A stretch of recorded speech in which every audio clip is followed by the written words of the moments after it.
जय गुरु जी, शुक्राना गुरु जी। स्वागत है आपका मेरे चैनल गुरु जी की बेटी ज्योति। गुरु जी के कोमल चरणों में मेरा कोटि कोटि प्रणाम। सारी संगत को जय गुरु जी। आज का जो ये सत्संग है ये बहुत ही प्यारा और बहुत ही डिवाइन सत्संग है। आंटी जी इसमें बहुत अच्छे तरीके से अपना सत्संग उन्होंने मुझे आपको शेयर करूँगी आपके साथ। इस सत्संग के अंदर बहुत गुरु जी ने उनको ब्लेस करा है। आप सुनेंगे तो आप खुद कहेंगे गुरु जी कितना ब्लेस करते हैं अपने बच्चों को। तो सत्संग स्टार्ट करने से पहले गुरु जी का मंत्र जाप, ओम नमः शिवाय, शिव जी सदा सहाय। ओम नमः शिवाय, गुरु जी सदा सहाय।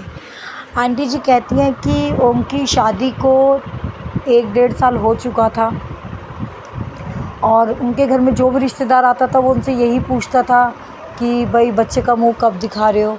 तो आंटी जी मन ही मन बहुत परेशान हो जाती थी, क्योंकि उनको भी फिर काफ़ी लोगों ने बोलना टोकना शुरू कर दिया था।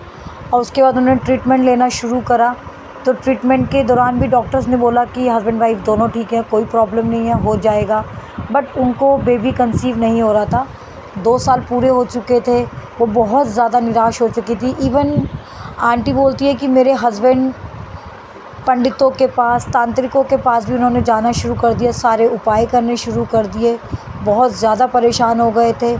ऐसा कोई मंदिर नहीं था जहाँ उनको किसी ने बताया और वो ना गए हों। ऐसा कोई तांत्रिक नहीं था जहाँ कोई बताया और वो ना करते हों। धीरे धीरे आंटी जी इतनी ज़्यादा परेशान रहने लग गई। इवन उनके हस्बैंड ने उनसे बात करना तक बंद कर दिया था, उनसे बोलना तक छोड़ दिया था। यहाँ तक कि ये कहना शुरू कर दिया था कि तुम मुझे एक बच्चा तक नहीं दे सकती हो, तुम क्या ही करोगे। वो इतना ज़्यादा अंदर से टूट चुकी थी कि वो किसी के सामने रो भी नहीं सकती थी। एक बार उनके जो हस्बैंड थे वो जॉब से पहले किसी के यहाँ दिल्ली में पीजी पे रहा करते थे। तो वो शर्मा अंकल थे कोई जो उनके यहाँ आने वाले थे। तो उनके हस्बैंड ने अपनी वाइफ को पहले ही बोल दिया था कि वो आएंगे, उनके सामने अपना कोई भी दुखड़ा लेके रोना मत लग जाना, कोई भी ऐसी बात मत करना कि उनको कोई शक हो। वो कहती ठीक है, मैं कुछ भी नहीं बोलूँगी। वो लोग जिस दिन आने वाले होते हैं तो वो जैसे ही घर में आते हैं, बैठते हैं, पानी लेके आती है उनकी वाइफ, तो पानी पीते हैं। तो उनका भी यही सवाल होता है, और भाभी कब आप गुड न्यूज़ दे रहे हो। तो वो उस टाइम इतना रो पड़ती हैं रूम में जाके कि बस वो कहती मैं क्या ही बताऊँ। उसके बाद तुरंत ही उनके हस्बैंड उनके रूम में जाते हैं और उनको जाके बहुत डांटते हैं। बोले मैंने आपको कहा था ना कि मेरे दोस्त की फैमिली के सामने आप कोई भी ऐसा बात नहीं करेंगे जो उनको बुरी लग जाए। आप फिर रो के अंदर क्यों आ गई आपको बाहर चुपचाप बैठे रहना चाहिए था। इतना कह के वो बाहर वापस जाती हैं। तो वो बहुत रो रही होती हैं। तो उनकी वाइफ कहती है भैया आप इस तरीके से भाभी से बात नहीं कर सकते हैं, भाभी की इसमें क्या गलती है। भगवान की जब मर्ज़ी होगी तब आपको बेबी हो जाएगा, लेकिन इसमें भाभी की भी कोई गलती नहीं है। तो वो दिल्ली आते हैं बड़े मंदिर जाने के लिए। वो कहते हैं आप मेरी बात मान के एक बार बड़े मंदिर गुरु जी के दर्शन करने चलो, हम उन्हीं के दर्शन के लिए आप यहाँ पे आए हैं, इसलिए हम आज रात आपके यहाँ रुके थे, सुबह सुबह हमें निकलना है यहाँ से। तो वो कहते हैं नहीं अब मुझे कहीं जाना, मैंने सब मंदिर पंडित तांत्रिक सब करके देख लिए, कुछ नहीं हो रहा। वो बहुत रिक्वेस्ट करते हैं उनके दोस्त की नहीं आप चलो, मेरे कहने पे एक बार चलो, आपको सच में बहुत अच्छा फील आएगा। वो मंदिर जैसे ही जाते हैं, मंदिर के अंदर एंट्री करते ही उनके हस्बैंड को वो जो शिवलिंग के ऊपर बड़ा सा नाग बना हुआ है वो उनको चलता हुआ यानी कि असली में नज़र आ रहा था। वो नाग जैसे वो असली में बैठा हुआ है, शेष नाग। लेकिन वो अपने दोस्त को बोलते हैं कि भैया आपको दिख रहा है वो नाग। वो कहते हैं मुझे तो कुछ नहीं दिख रहा, वो तो पत्थर का नाग है, वो तो शिवलिंग के पास बना, उसमें तो कुछ भी ऐसी हलचल नहीं हो रही है, आपको वहम हो रहा है। वो कहते हैं नहीं मुझे अभी भी वो नाग चलता हुआ ही नज़र आ रहा है। वो कहते हैं नहीं वो शेष नाग है, वो नहीं पत्थर का है। वो कहते हैं नहीं वो चल रहा है, वो मुझे साक्षात दिख रहा है। वो कहते हैं ऐसा हो ही नहीं सकता। वो तुरंत ही अपने फ़ोन में उसकी पिक्चर कैप्चर कर लेते हैं वीडियो में, और वो फ़ोन में सेव कर लेते हैं। तभी एक संगत आती है गुरु जी की, बोलती है यहाँ पे फ़ोन अलाउड नहीं है और कोई वीडियो नहीं बनेगी यहाँ पे। वो उनके हाथ से फ़ोन लेते हैं और उस वीडियो को डिलीट कर देते हैं। कोई बात नहीं, वो अंदर जाते हैं, अपनी वाइफ को भी बोलते हैं कि आपको उस नाग में कुछ नज़र आ रहा है। वो कहती है नहीं तो पत्थर के नाग है, इसमें क्या नज़र आने हैं। कहते नहीं ये चल रहा है, ये नाग साक्षात दिख रहा है। वो कहते नहीं ऐसा कुछ भी नहीं है। लेकिन उनको वो साक्षात नज़र आ रहा था, उनके हस्बैंड को। आंटी बोलती उनको साक्षात नज़र आ रहा था और वो महसूस कर पा रहे थे कि नाग चल रहा है, लेकिन ऐसा कुछ भी नहीं था। उनको गुरुजी ने दर्शन कराए थे नाग देवता के रूप में। वो अंदर जाके दर्शन करते हैं, घर जाते हैं। घर जाके वो अपना रात भर बैठ के सिर्फ यही सोचते हैं कि सबको तो पत्थर का नाग दिख रहा था, लेकिन मुझे वो शेष नाग चलता हुआ कैसे नज़र आ रहा था।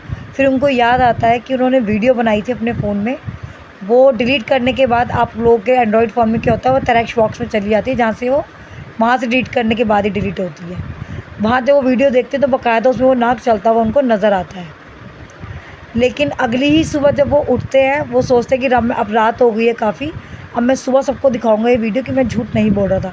लेकिन अगली सुबह होते ही वीडियो उनके फ़ोन से डिलीट हो जाता है और रात भर उनको सपने में खूब सारे सांप, बच्चों की रोने की आवाज़, खूब सारे बच्चों की रोने की आवाज़ सुनाई देती है और जगह जगह उन्हें नाग ही नज़र आते हैं। वो झटके से उठ के बैठ जाते हैं। वो सोचते हैं सुबह हो तो मैं सबको ये वीडियो भी दिखाऊं। लेकिन सुबह होती जब वो फ़ोन खोलते तो वीडियो उसमें से डिलीट हो चुकी होती है। उनकी वाइफ़ किचन में काम कर रही होती है और उनके जो फ्रेंड्स लोग होते हैं, जाने ही वाले होते हैं, वो उन सबको नाश्ता करा रही होती हैं। नाश्ता कराते वक्त वो किचन में अचानक से बेहोश हो जाती हैं। बेहोश होने के बाद उनके वो पानी डाला जाता तब भी वो होश में नहीं आती हैं। उन्हें वो तुरंत हॉस्पिटल लेके जाते हैं। डॉक्टर चेक करते हैं। चेक करने के बाद पता चलता है कि उनकी वाइफ़ प्रेग्नेंट थी और वो लिटरली इतना शॉक्ड हो जाती हैं आंटी ये सुनने के बाद, इतना ज़्यादा हैरान हो जाती हैं। कहती हैं हम फ़र्स्ट टाइम ही गुरुजी के बड़े मंदिर गए थे और उनके हस्बैंड के साथ ये जितना बड़ा एक्सपीरियंस, यानी कि नाग देवता जो वहाँ पत्थर के नाग देव शेष नाग बने हुए उनको चलते हुए नज़र आ रहे थे और रात भर जो उनके हस्बैंड को सपने में बच्चों की रोने की आवाज़ें सुनाई दे रही थी।